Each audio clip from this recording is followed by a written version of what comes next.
గడిచిన 3 రోజుల క్రితమే ఆంధ్ర రాష్ట్ర చరిత్రలో ఒక సువర్ణ అధ్యాయం లిఖించబడింది. ఆంధ్ర రాష్ట్ర రాజధానిగా, శాశ్వత రాజధానిగా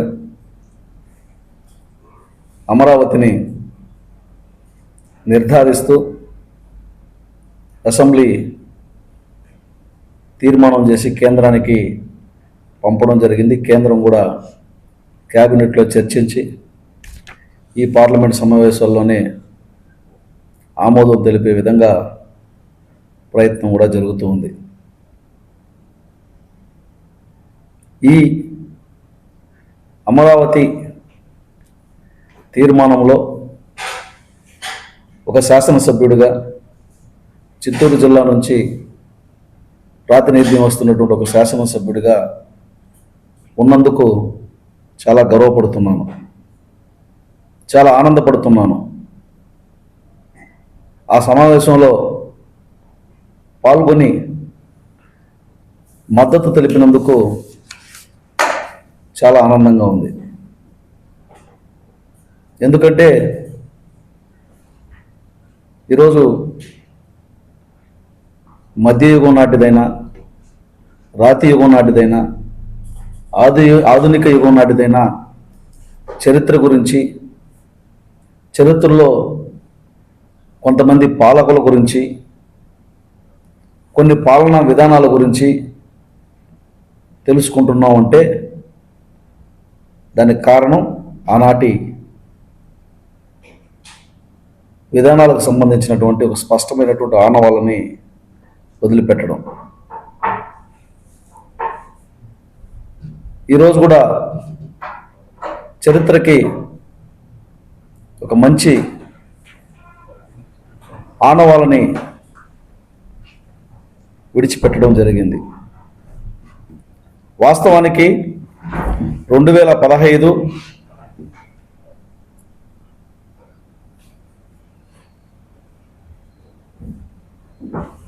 మీరందరూ కూడా చూశారు.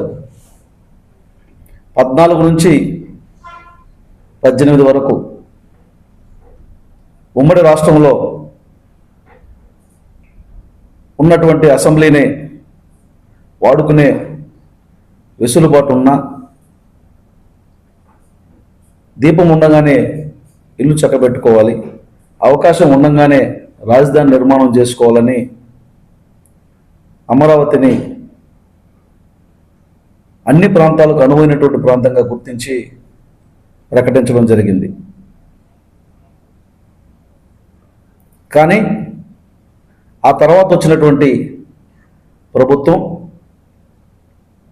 రాజధాని వ్యవహారంలో అనుసరించినటువంటి విధానం అసలు ఒక పాలకులకి, ప్రజల పట్ల, ప్రభుత్వం పట్ల, రాష్ట్ర నైసర్గిక స్వరూపం పట్ల, చారిత్రక నిర్మాణం పట్ల అవగాహన లేని వ్యక్తి పాలకుడుగా ఉంటే ఏ విధంగా ఉంటుందనేది నిరూపితమైంది.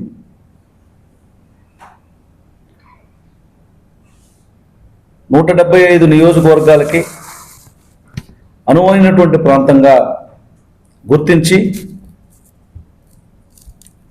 కేవలం 60 నుంచి 90 రోజుల్లోనే 28,538 మంది రైతులు 34,395.50 ఎకరాల భూమిని స్వచ్ఛందంగా ఇచ్చారు రాజధాని కోసం.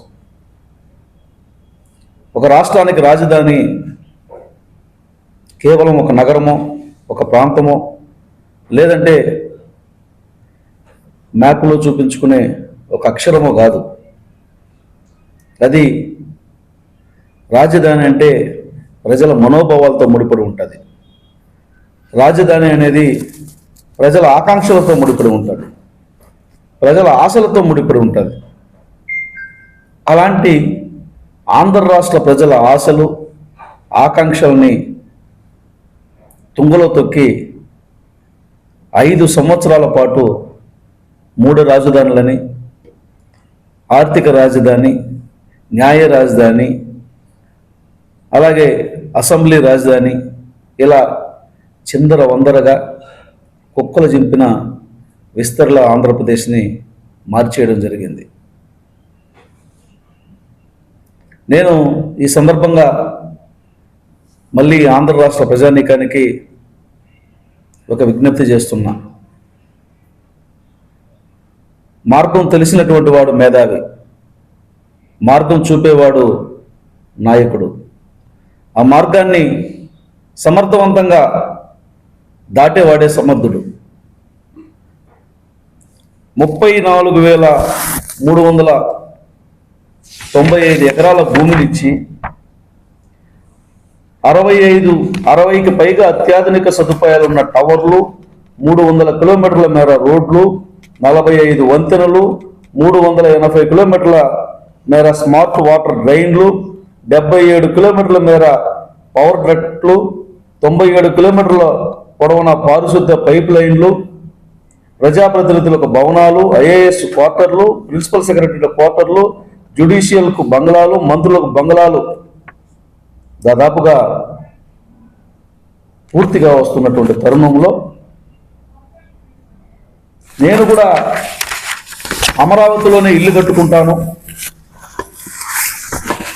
ఇంకా రాజధాని ప్రకటన చేసినటువంటి ముఖ్యమంత్రికి ఇల్లు లేదని సొల్లు మాటలు చెప్పి జనాన్ని మోసం చేసినటువంటి జగన్మోహన్ రెడ్డి అధికారంలోకి వచ్చిన తర్వాత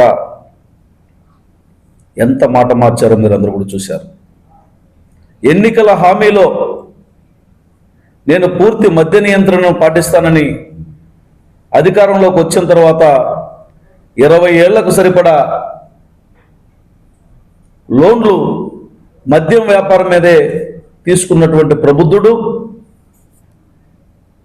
ఎన్నికల ఫలితాలు 2014 నుంచి 18 వరకు అనుకూలంగా లేని సమయంలో నేను ప్రభుత్వం తీసుకుంటున్నటువంటి నిర్ణయాన్ని మద్దతిస్తానని అసెంబ్లీ సాక్షిగా చెప్పి నేను ఇల్లు కూడా కట్టుకుంటున్నానని ప్రజల్ని మొబ్బెపెట్టి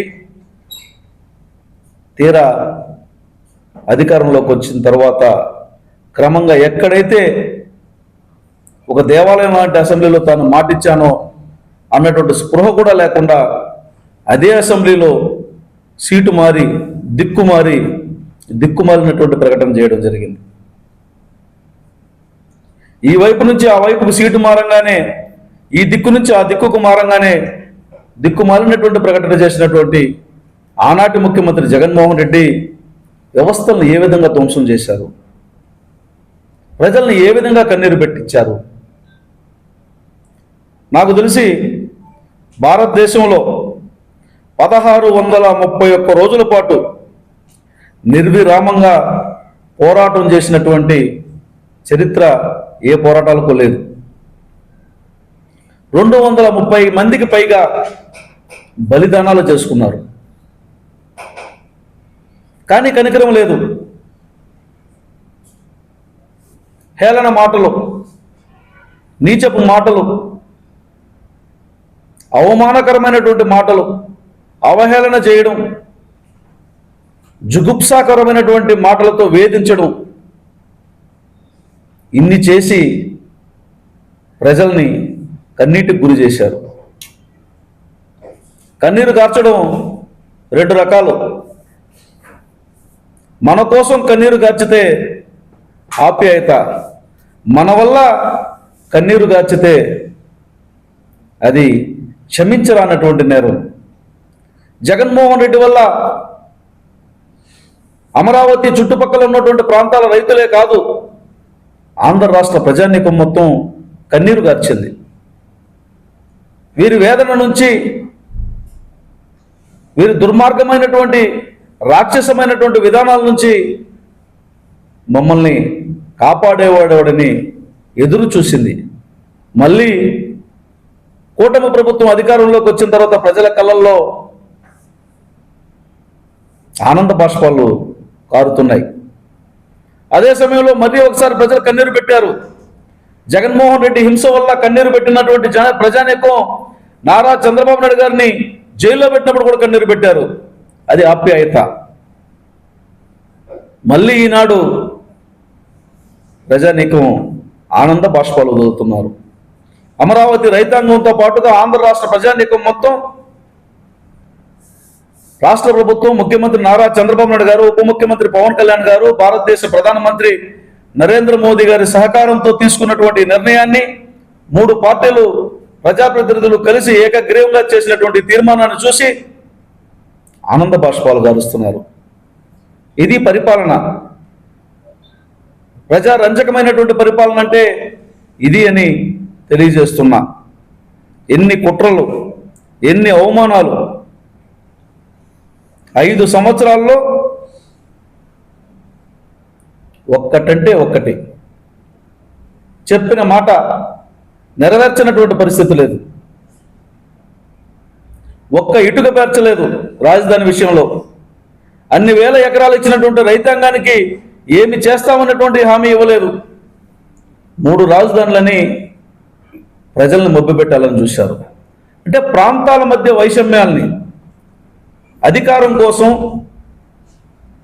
తన ప్రాభవం కోసం ప్రజల మధ్య చిచ్చు పెట్టడం, కులాల మధ్య చిచ్చు పెట్టడం, ప్రాంతాల మధ్య చిచ్చు పెట్టడం, వర్గాల మధ్య చిచ్చు పెట్టడం అలవాటుగా, వారి ఆస్థాన పాండిత్యంగా, వారి పరంపరగా వస్తున్నటువంటి ఈ విధానం ద్వారా ఆంధ్ర రాష్ట్రాన్ని 50 సంవత్సరాల పాటు వెనక్కి నెట్టేశారు. మళ్ళీ ఈరోజు నరేంద్ర మోదీ గారి సహకారంతో గౌరవ ముఖ్యమంత్రి నారా చంద్రబాబు నాయుడు గారి నాయకత్వంలో అమరావతి రూపుదిద్దుకోబోతోంది. ఎలాంటి అమరావతి రాబోతుందంటే, ఏ విధంగా ఉండబోతుంది, ఏ విధంగా అమరావతి రూపుదిద్దుకోబోతుందంటే,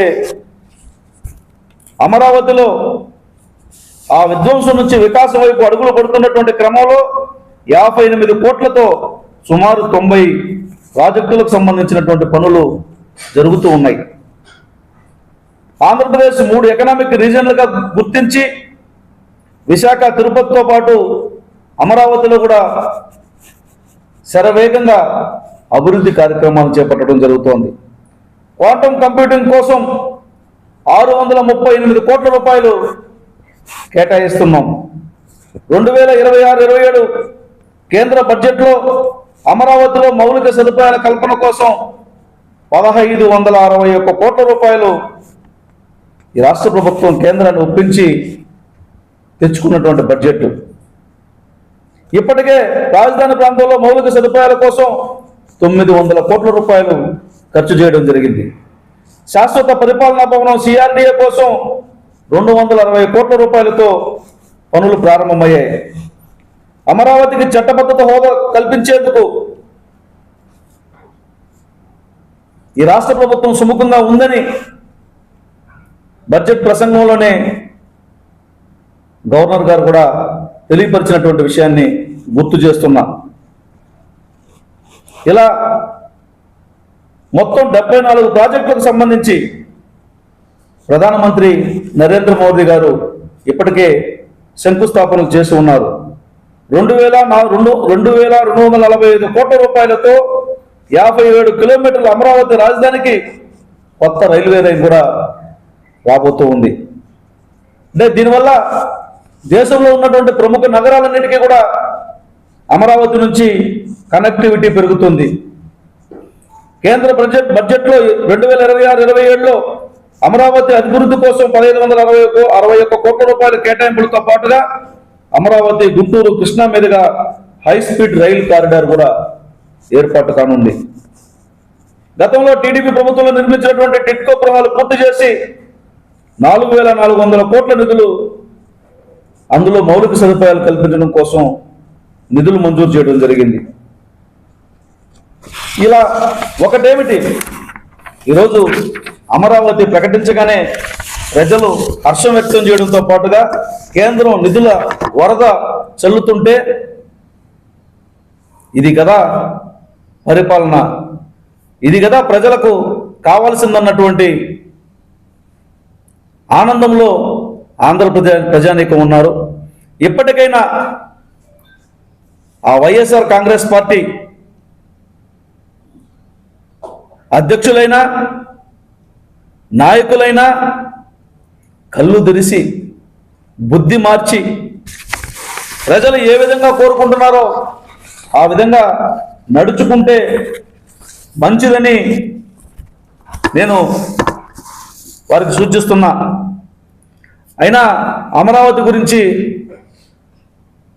రాజధాని గురించి వాళ్ళు మాట్లాడినటువంటి మాటలు మీరు అందరూ కూడా చూశారు. 30,000 ఎకరాలు లేకుంటే ఏమి రాజధాని అని చెప్పినటువంటి వ్యక్తి 500 ఎకరాల్లో కట్టుకుంటే కట్టుకో అని చెప్పి మాట మార్చారు. అంతేకాదు రాజధాని వల్ల ఏముంది, ముఖ్యమంత్రి ఎక్కడ కూర్చుంటే అదే రాజధాని అని. అంటే ఈ సందర్భంగా ఒక సామెత నాకు పల్లెటూరులో చెప్పే సామెత గుర్తొస్తుంది.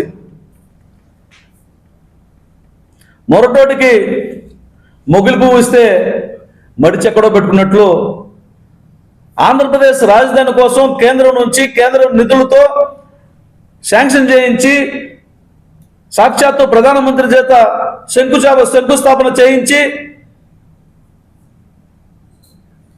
కొన్ని అభివృద్ధి కార్యక్రమాలకు శ్రీకారం చుట్టి రోడ్లేసి తాత్కాలికంగా అప్పటికే ఒక అసెంబ్లీ భవనాన్ని కట్టించి క్వార్టర్స్ కట్టించి చేస్తే కనీసం దాన్ని ఊసెత్తకుండా దాన్ని ధ్వంసం చేయాలన్నటువంటి మూర్ఖపు బుద్ధి, మూర్ఖుడికి మొగులు పువ్వు ఇచ్చినట్లు.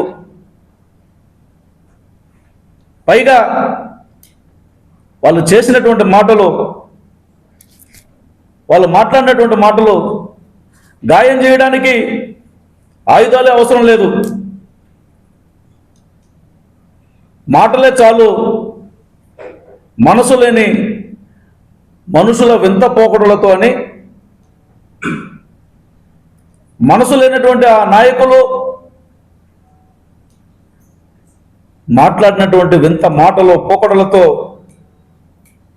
రైతాంగాన్ని ఎంత గాయపరిచారో మీరందరూ కూడా చూశారు.